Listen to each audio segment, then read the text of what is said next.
नमस्कार साथियों, आप सभी का अल्पा डिफेंस एकेडमी जोधपुर के ऑनलाइन डिजिटल प्लेटफॉर्म पर स्वागत एवं अभिनंदन। सामान्य विज्ञान की आज की क्लास में हम प्रकाश का एक बहुत ही महत्वपूर्ण टॉपिक दर्पणों के उपयोग।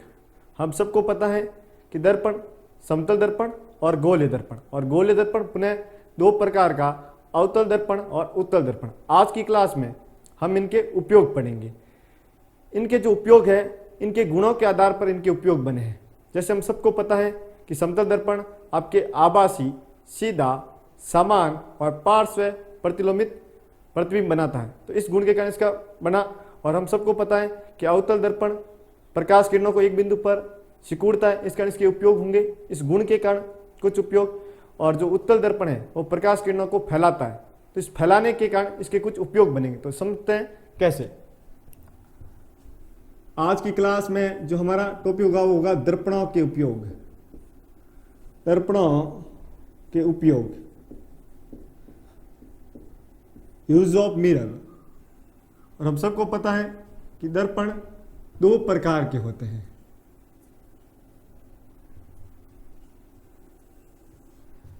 एक समतल दर्पण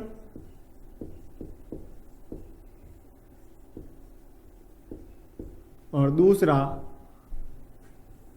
गोलीय दर्पण।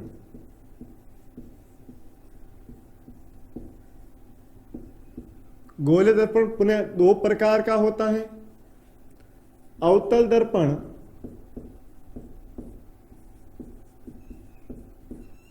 और दूसरा उत्तल दर्पण। हमने इससे पहले वाली क्लास में ये दर्पण कैसे कैसे प्रतिबिंब बनाएंगे उसके बारे में पढ़ा, और जो ये प्रतिबिंब बनाते हैं तथा इस दर्पणों के गुणों के आधार पर इनके उपयोग बनेंगे। तो पहले हम पढ़ेंगे समतल दर्पण के उपयोग। समतल दर्पण का उपयोग आईना या चेहरा देखने में किया जाता है। हम सबको पता है हमारे घरों में जो दर्पण होता है वो समतल दर्पण होता है, और हम उसका उपयोग अपना चेहरा देखने में करते हैं, क्योंकि समतल दर्पण जो प्रतिबिंब बनाता है वो बनाता है आभासी, अर्थात दर्पण के पीछे आभासी के साथ सीधा एवं समान। समतल दर्पण जो प्रतिबिंब बनाता है वो कैसा बनाता है? आभासी, सीधा और समान। एक तो जो अपना चेहरा होगा अपना उसके बराबर प्रतिबिंब बनाएगा, और एक कैसा बनेगा? बिल्कुल सीधा। और आभासी मतलब दर्पण के पीछे। इस गुण के कारण ये जो प्रतिबिंब बनाता है आभासी, सीधा और समान, इस गुण के कारण इसका उपयोग आईना या चेहरा देखने में किया जाता है। दूसरा इसका उपयोग है, एक यंत्र आता है जिसे बोला जाता है पेरिस्कोप, जिसे हम बोलते हैं परिदर्शी।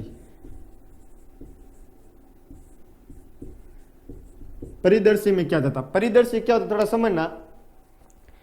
ये एक ऐसा प्रकाश की यंत्र है जिसकी सहायता से हम छुपकर किसी विस्तृत क्षेत्र को देख सकते हैं, छुपकर किसी वस्तु को देख सकते हैं।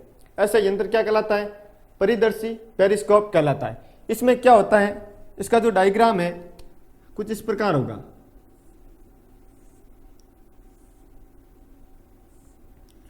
इसमें जो समतल दर्पण होते हैं वो एक दूसरे के साथ 45 डिग्री का कोण बना के रखते हैं। यहां पर एक समतल दर्पण लगा होगा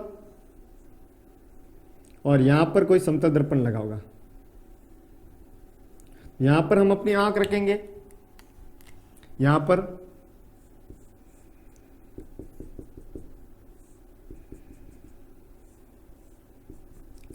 और यहां पर जो वस्तु है उसका प्रतिबिंब हमें यहां पर दिखाई देगा इसमें।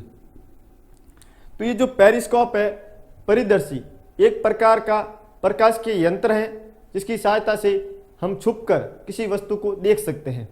और इसमें समतल दर्पणों का उपयोग किया जाता है जो एक दूसरे के साथ 45 डिग्री कोण बनाकर रखे जाते हैं। जो एक दूसरे के साथ 45 डिग्री कोण बनाकर रखे जाते हैं। ये बात समझ में आ गई क्या कि पेरिस्कोप, परिदर्शी में भी समतल दर्पण का उपयोग किया जाता है। एक ऐसा प्रकाश के यंत्र है जिसकी सहायता से छुपकर हम किसी वस्तु को देख सकते हैं। तो इसका उपयोग कहाँ पे होता है भाई? जो आपके पेरिस्कोप, परिदर्शी, इसका उपयोग कहाँ पे होता है? तो जो युद्ध होता है, युद्ध के समय जो सैनिक है वो छुपकर अपने दुश्मन की गतिविधियों को देखने में इसका उपयोग करते हैं। बात समझ में आ रही क्या? युद्ध के समय जो सैनिक है इस यंत्र द्वारा छुपकर, जो बंकर बना होता है बंकर में छुपकर दुश्मन की गतिविधियों को देखने में इसका उपयोग करता है। तो पहला उपयोग हो गया सैनिकों द्वारा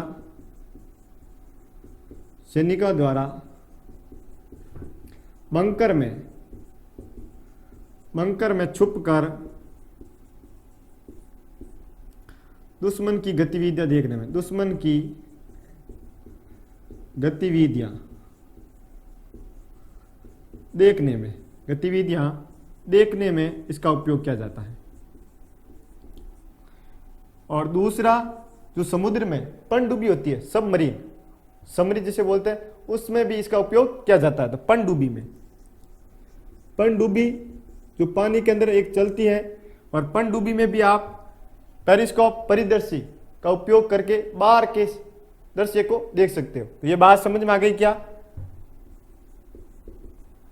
कि पेरिस्कोप परिदर्शी में समतल दर्पण का उपयोग किया जाता है। ये एक प्रकार का प्रकाश के यंत्र है जिसकी सहायता से छुपकर किसी बाहर की वस्तु को देख सकते हैं। और इसमें जो समतल दर्पण है वो एक दूसरे के साथ 45 डिग्री का कोण बनाकर रखे जाते हैं। और इसका उपयोग सैनिकों द्वारा बंकर में छुपकर दुश्मन की गतिविधियों को देखने में किया जाता है, और साथ में पनडुब्बी में बाहर के दृश्य को देखने के लिए इसका उपयोग किया जाता है। चलिए एक और उपकरण आता है जिसमें समतल दर्पण का उपयोग किया जाता है, इसे बोलते हैं क्लेडियोस्कोप।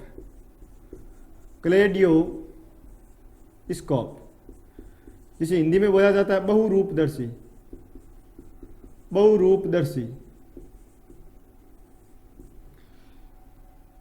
क्लेडियोस्कोप बहुरूपदर्शी क्या, थोड़ा समझना। आप जब बचपन में किसी मेले में जाते थे तो एक आयताकार बॉक्स होता था, और उस बॉक्स में आप देखते थे उसके अंदर खूब सारे रंगीन प्रतिबिंब घूमते हुए आपको नजर आते। एक ही वस्तु के रंगीन प्रतिबिंब दिखाई देते थे। वही था आपके क्लेडियोस्कोप बहुरूपदर्शी, जो मेले में लगा होता है और वो हमसे पैसा लेता है, और छोटे बच्चे उसमें देखते हैं कि उसके अंदर क्या। तो अलग अलग, एक ही जैसे शेर है, शेर का जो प्रतिबिंब है अलग अलग रंगों का दिखाई देता है और बच्चे खुश होते हैं। वो जो उपकरण है वही है क्लेडियोस्कोप बहुरूपदर्शी। तो क्लेडियोस्कोप बहुरूपदर्शी में क्या होता है, थोड़ा समझना। इसमें जो अंदर सिस्टम है वो इस प्रकार का है कि तीन आयताकार समतल दर्पण है एक दूसरे से, तीन आयताकार समतल दर्पण एक दूसरे से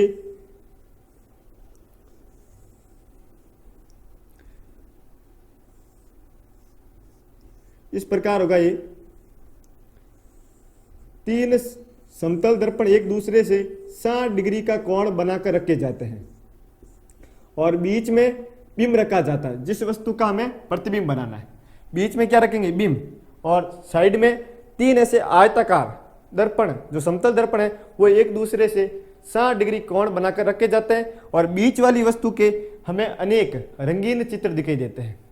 और ऐसा उपकरण क्या है, क्लेडियोस्कोप। तो क्लेडियोस्कोप का कहां पे करते हैं, अनेक रंगीन प्रतिबिंबों को देखने के लिए, अनेक रंगीन प्रतिबिंबों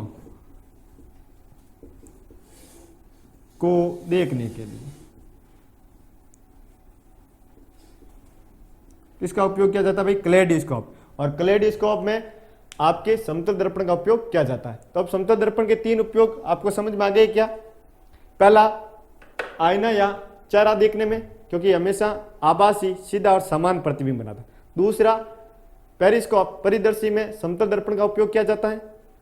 पेरिस्कोप एक प्रकाश के यंत्र है जिसकी सहायता से छुपकर किसी वस्तु को देखा जा सकता है। इसमें जो समतल दर्पण है एक दूसरे से 45 डिग्री का कोण बनाकर रखे जाते हैं, और इसका उपयोग युद्ध के समय जो सैनिक है वो छुपकर दुश्मन की गतिविधियों को देखने में करते हैं, और पनडुब्बी में भी बाहर के दृश्य को देखने के लिए किया जाता है। तीसरा, क्लेडियोस्कोप बहुरूपदर्शी, ये एक प्रकाश के यंत्र है जिसमें एक ही वस्तु के अनेक रंगीन प्रतिबिंब बनते हैं। और जैसा आप सामान्यतः मेले में जाते हो, एक जो आयताकार बॉक्स वाला यंत्र होता है ये वही है। तो आपको जो समतल दर्पण के तीन उपयोग है वो समझ में आ जाने चाहिए। और ये पूछा जा सकता है बार बार पेरिस्कोप के बारे में कि पेरिस्कोप में किसका यूज करेंगे, और क्लेडियोस्कोप क्या होता है ये भी आपको ध्यान रखना है। ये क्वेश्चन अच्छे क्वेश्चन है और दोनों उपकरण अच्छे, इन उपकरणों से भी क्वेश्चन आ सकता है। तो आपने ये नोट कर लो एक बार इसको, फिर हम थोड़ा आगे बढ़ते हैं। चलिए, ये जो चीजें हमने पढ़ ली समतल दर्पण का उपयोग, अब हम पढ़ेंगे गोलीय दर्पण का उपयोग। और गोलीय दर्पण कितने प्रकार का होता है भाई? 2 प्रकार का होता है, अवतल दर्पण और उत्तल दर्पण। और जो इनके गुण हैं, इनके जो गुण है कि ये प्रकाश किरणों को क्या करता है? एक बिंदु पर एकत्रित करता है, ये प्रकाश किरणों को फैलाता है। तो इसके जो गुण है, गुणों के आधार पर इसके उपयोग बनेंगे। चलिए थोड़ा समझते हैं। हमने जब अवतल दर्पण पढ़ा और इससे प्रतिबिंब निर्माण पढ़े, तो हमने कहा कि अवतल दर्पण में 5 ऐसी स्थिति आती है जहां पर वास्तविक एवं उल्टा प्रतिबिंब बनता है, लेकिन एक स्थिति ऐसी आती है जहां पर आभासी एवं सीधा प्रतिबिंब बनता है।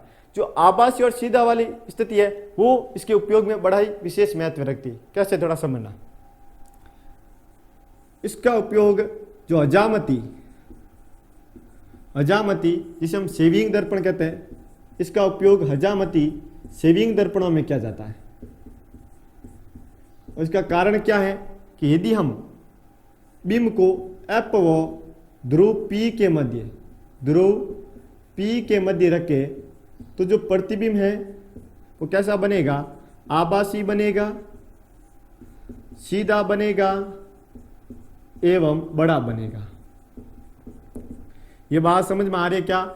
यदि हम बिंब को अर्थात अपने चेहरे को एफ व ध्रुव P के मध्य रखे तो जो प्रतिबिंब वो आभासी मतलब दर्पण के पीछे और साथ में बिल्कुल सीधा बनेगा और बड़ा बनेगा। और बड़ा बनने के गुण के कारण ही हम किसका यूज करते हैं? अवतल दर्पण का। एकमात्र ऐसा दर्पण है जो आभासी के साथ बड़ा प्रतिबिंब बनाता है। ये आभासी तो बनाता है लेकिन कैसा बनाता है? समान। ये आभासी तो बनाता है लेकिन कैसा बनाता है? छोटा। क्या करना है? हमें अपने चेहरे को बड़ा करके देखना है और साथ में आभासी भी देखना है भाई। आभासी मतलब दर्पण के पीछे और साथ में सीधा देखना है। तो फिर हम किस दर्पण का यूज करेंगे? ये तो समान बनाता है, इसका करे तो भी नहीं कर सकते। इसका समान तो अपना चेहरा जैसा वैसे दिखेगा, ये तो छोटा बना देगा, इसका तो बिल्कुल भी नहीं कर सकते। तो फिर हमारे सामने एक ही ऑप्शन है, किसका? अवतल दर्पण का। क्योंकि यदि हम अपने चेहरे को फोकस बिंदु F और ध्रुव P के मध्य रखें तो प्रतिबिंब आभासी दर्पण के पीछे सीधा और बड़ा बनाता है। और इसी गुण के कारण इसका उपयोग है वो हजामती सेविंग दर्पणों में किया जाता है। बात समझ में आ गई क्या? चलिए, ये बात आपको समझ में आ गई। थोड़ा और आगे बढ़ते, इसका अगला उपयोग इसी गुण के आधार पर कि जो कान, नाक, आंख, दांत के जो डॉक्टर विशेषज्ञ होते हैं, डॉक्टर विशेषज्ञ का मतलब स्पेशलिस्ट। जैसे दंत विशेषज्ञ होते हैं, आंख का अलग विशेषज्ञ होता है जो केवल आंख के चेक करता है, नाक के अलग होते हैं, कान के अलग होते हैं। जो भी डॉक्टर विशेषज्ञ होते हैं वो आपके अवतल दर्पण का उपयोग करते हैं, क्योंकि उनको जो प्रतिबिंब है, जो आपके कान है, नाक है, आंख है या दांत है, उनका प्रतिबिंब क्या करना? बड़ा करके देखना है। उनके प्रतिबिंब को थोड़ा और बड़ा करके देखना है। और बड़ा करने के लिए हमारे सामने ऑप्शन क्या है? सिर्फ और सिर्फ अवतल दर्पण है। तो फिर अपने दांत को कहां पे रखेंगे भाई? F व P ध्रुव के मध्य रखेंगे और प्रतिबिंब कैसा बनेगा? आभासी, सीधा एवं बड़ा। ये बात समझ में आ गई क्या? दोनों हजामती या सेविंग दर्पणों में या जो आपके कान, आंख, नाक, दांत के जो डॉक्टर विशेषज्ञ होते हैं वो अवतल दर्पण का उपयोग करते हैं। क्यों? क्योंकि प्रतिबिंब थोड़ा बड़ा बनाता है और हमें बड़ा प्रतिबिंब बनाना तो फिर वस्तु को कहां पे रखना पड़ेगा? अपने चेहरे को F व P के मध्य रखना पड़ेगा। और जो आपके नाक है, कान है, आंख, उनको कहां पे रखना पड़ेगा? P व F के मध्य रखना पड़ेगा। अगर हम ऐसा करते हैं तो हमें थोड़ा प्रतिबिंब बड़ा दिखेगा, आभासी मतलब दर्पण के पीछे दिखेगा। बात समझ में आ गई? इसके 2 उपयोग इस प्रकार याद करने हैं। इसके एक गुण के कारण इसके 2 उपयोग बढ़े। अब मैं इसको थोड़ा रब कर रहा हूं भाई। ये चीजें हटा रहा हूं, या आपने नोट कर ली होगी। अगला गुण हम पढ़ रहे हैं, तो उपयोग पढ़ लेना अवतल दर्पण का।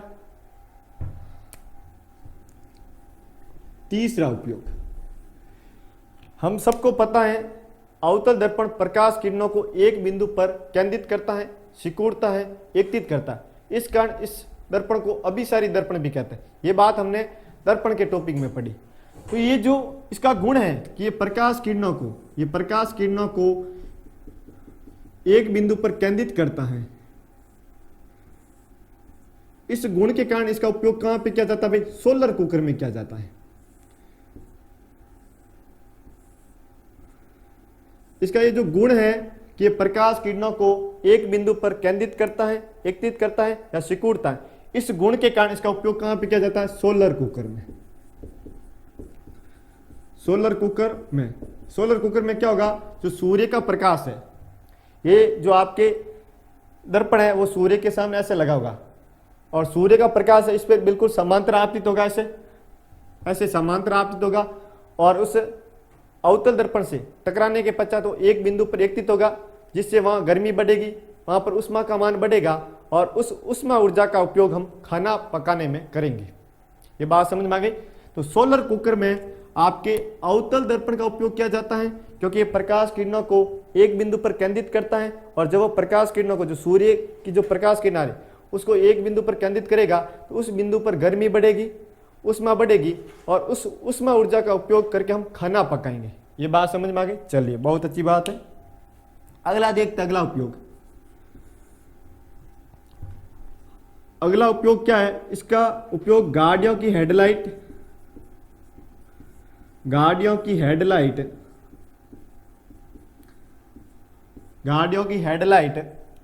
एवं सर्च लाइट में किया जाता है। गाड़ियों की हेडलाइट एवं सर्च लाइट में किया जाता है। गाड़ी की जो हेडलाइट होती है आगे वाली, और सर्च लाइट होती है कुछ भी चीज ढूंढने के लिए सर्च लाइट आती है। सर्च मतलब ढूंढना। तो उन दोनों में किसका उपयोग किया जाता है? अवतल दर्पण का। क्यों किया जाता है थोड़ा समझिए।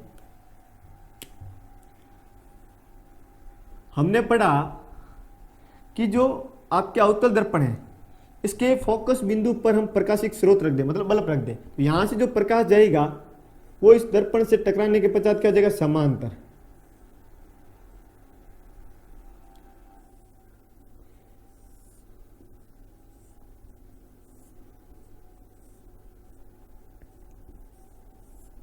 तो यदि हम जो आपके गाड़ी की हेडलाइट और सर्च लाइट के अंदर जो प्रकाशिक स्रोत है अर्थात बल्ब, उसको अवतल दर्पण के फोकस बिंदु F पर रख दे, तो इससे जो प्रकाश किरणें जाएगी वो इस दर्पण से परावर्तन के पश्चात मुख्य अक्ष के समांतर जाएगी, एक दूसरे के समांतर चलेगी ऐसे, और ये समांतर चलेगी तो प्रकाश को हम अधिक दूरी तक भेज सकते हैं।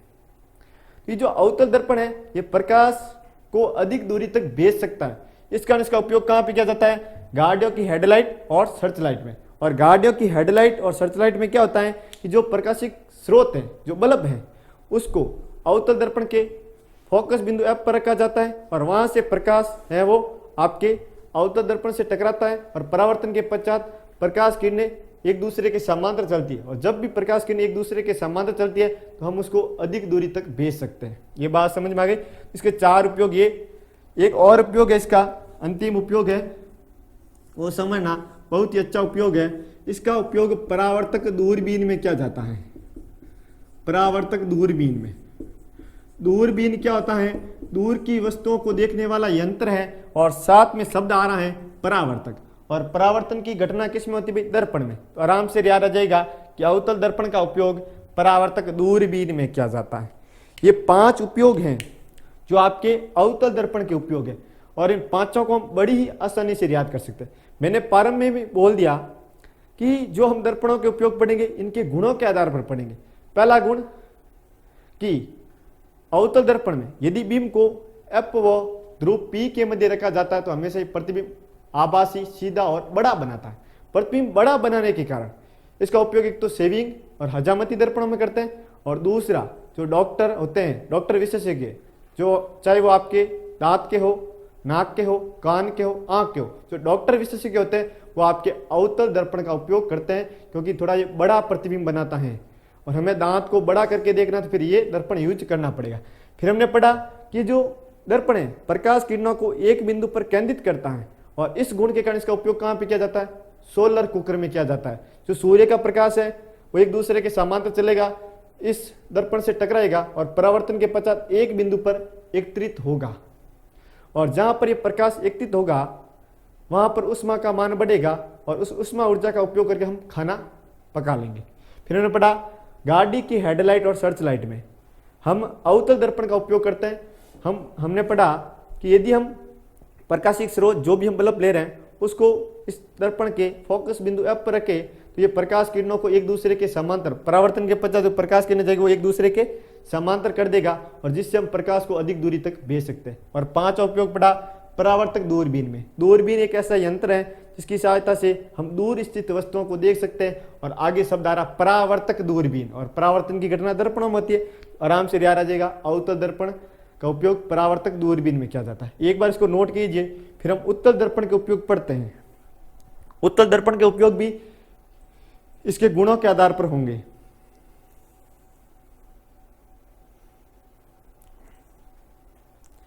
चलिए, आपने नोट कर लिया होगा, ये वाला है वो मैं रब कर रहा हूं।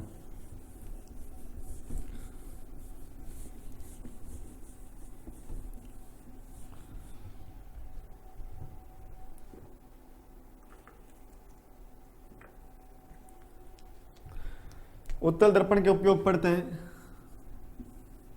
पहला उपयोग, जो गाड़ियों के पश्च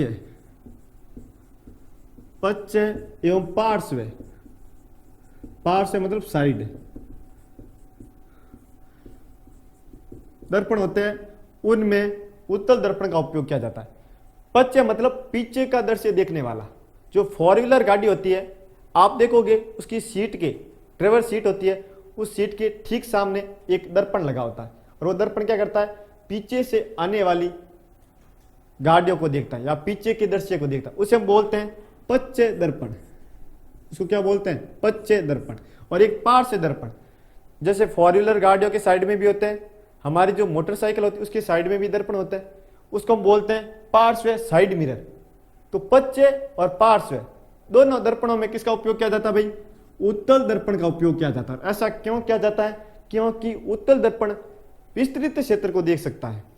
इसका कारण क्या है कि उत्तल दर्पण है वो विस्तृत क्षेत्र को देख सकता है। जैसे किसी गाड़ी के पीछे एक ट्रक चल रहा है, और ट्रक के आकार को एक तो अत्यंत छोटा कर देगा, एक तो प्रतिबिंब बहुत ही छोटा बनेगा, और साथ में उस ट्रक के पीछे के 2 किलोमीटर क्षेत्र को देख लेगा। इसका मतलब उत्तल दर्पण एक तो प्रतिबिंब बहुत ही छोटा बनाता है, और दूसरा कारण है ये विस्तृत क्षेत्र को देख सकता है। इस कारण इसका उपयोग गाड़ियों के पीछे का दृश्य देखने वाला और साइड मिरर दोनों में उत्तल दर्पण का उपयोग किया जाता है। इसका कारण पूछे तो क्या है? एक तो ये प्रतिबिंब कैसा बनाता है? छोटा। भाई सीधा पूरा लिख दो, आभासी बनाता है, बिल्कुल सीधा बनाता है, और साथ में क्या बनाता है? छोटा बनाता है। और छोटा बनाना, पीछे से जो ट्रक आ रहा है उसको छोटा करके देखना ना, इतने से हाथ में ट्रक के प्रतिबिंब को वो दिखा देता है। और साथ में क्या करता है? ये विस्तृत क्षेत्र को बताता है, विस्तृत क्षेत्र को बताता है, विस्तृत क्षेत्र को बताता है, बहुत ही विस्तृत क्षेत्र को बताएगा। पीछे के 2 या 3 किलोमीटर के एरिया को ये उस छोटे से दर्पण में बता सकता है। तो ये जो आपके उत्तल दर्पण है, आभासी, सीधा और छोटा प्रतिबिंब तथा विस्तृत क्षेत्र बताने के कारण इसका उपयोग कहाँ पे? गाड़ियों के पश्च मतलब पीछे का दृश्य दिखाने वाला दर्पण, और पार्श्व मतलब साइड मिरर, जो साइड में लगे, उन दोनों में किसका उपयोग किया जाता है? उत्तल दर्पण का। बात समझ में आ गई? चलिए, बहुत अच्छी बात है। अगला उपयोग पढ़ते हैं। उत्तल दर्पण, इसका उपयोग हम परावर्तक लैंपों में करते हैं। जैसे आपने देखा होगा, अभी तो आपके एलईडी लाइट इमिटिंग डायोड ये आ गया, लेकिन उससे पहले एक लैंप लगे होते जो हमें पीला प्रकाश देते थे। उसमें आपके सोडियम का वाष्प भरा होता था, इस कारण वो हमें पीला प्रकाश देता था। तो उनमें जो परावर्तक लैंप थे उनमें किस दर्पण का उपयोग किया जाता था? उत्तल दर्पण का। क्यों? क्योंकि प्रकाश किरणों को फैलाता है और हमें उस प्रकाश को क्या करना था? फैलाना था। उस प्रकाश को क्या करना था भाई? फैलाना था। रोड के दोनों साइड फैलाना था प्रकाश को। तो रोड के किनारे जो परावर्तक लैंप लगे होते हैं उनमें उत्तल दर्पण का उपयोग किया जाता है, क्योंकि ये प्रकाश किरणों को फैलाता है। ये प्रकाश किरणों को फैलाता है। तो हम लिखेंगे परावर्तक लैंपों में, परावर्तक लैंपों में, परावर्तक लैंपों में किसका उपयोग किया जाता है? आपके उत्तल दर्पण का उपयोग किया जाता है। कारण क्या है? कारण आप लिखोगे ये प्रकाश किरणों को फैलाता है, प्रकाश किरणों को फैलाता है, प्रकाश किरणों को फैलाता है।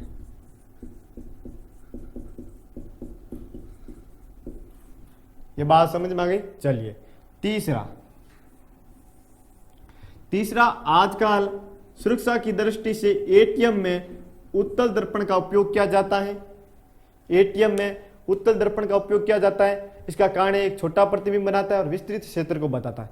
अगर पीछे से कोई चोर आ गया जो हमारे एटीएम नंबर नोट कर रहा है तो हमें उस दर्पण में देखने पर पता चल जाएगा पीछे हमारा कोई खड़ा है, क्योंकि वो विस्तृत क्षेत्र को बताएगा। उस छोटे से उत्तल दर्पण में पूरे एटीएम जो रूम है उस रूम को पूरा कवर करके बता देगा। तो हम तो ऐसे एटीएम में अपना पैसा निकाल रहे हैं, हमने अपने नंबर डाल दिए एटीएम नंबर, तो पीछे से कोई चोर है हमारी कॉपी कर रहा है तो हमें पता चल जाएगा। तो आप जब एटीएम जाते देखना एक छोटा सा दर्पण लगा है एटीएम में, वो हमारा कौन सा है? उत्तल दर्पण है।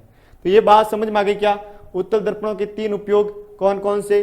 पहला, गाड़ियों के पश्च और पार्श्व दर्पण दोनों में उत्तल दर्पण का उपयोग किया जाता है, क्योंकि ये विस्तृत क्षेत्र को बताता है और साथ में छोटा प्रतिबिंब बनाता है। दूसरा, परावर्तक लैंपों में उत्तल दर्पण का उपयोग किया जाता है, क्योंकि ये प्रकाश किरणों को फैलाता है। तो प्रकाश को जहां पर बिखेरना होता है, फैलाना होता है, वहां पर हम इसका यूज करेंगे। और तीसरा, आजकल सुरक्षा की दृष्टि से एटीएम में इस दर्पण का उपयोग किया जाने लगा है, क्योंकि विस्तृत क्षेत्र को बताना है और पीछे से कोई चोर हो रहा है उससे बचने के लिए हमें बचाता है। ये बात समझ में आ गई क्या? तो आज की क्लास में हमने दर्पणों के उपयोग पढ़े, हमने समतल दर्पण के भी उपयोग पढ़े, गोलीय दर्पण जो 2 प्रकार का होता है, अवतल दर्पण और उत्तल दर्पण, उनके उपयोग पढ़े। कोई भी उपयोग मैंने रटाया नहीं है।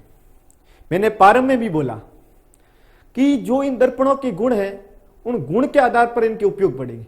हम इन उपयोगों को रट के बोर हो जाते हैं, पूरा थक जाते हैं, फिर भी हमें उपयोग कभी याद नहीं होते हैं।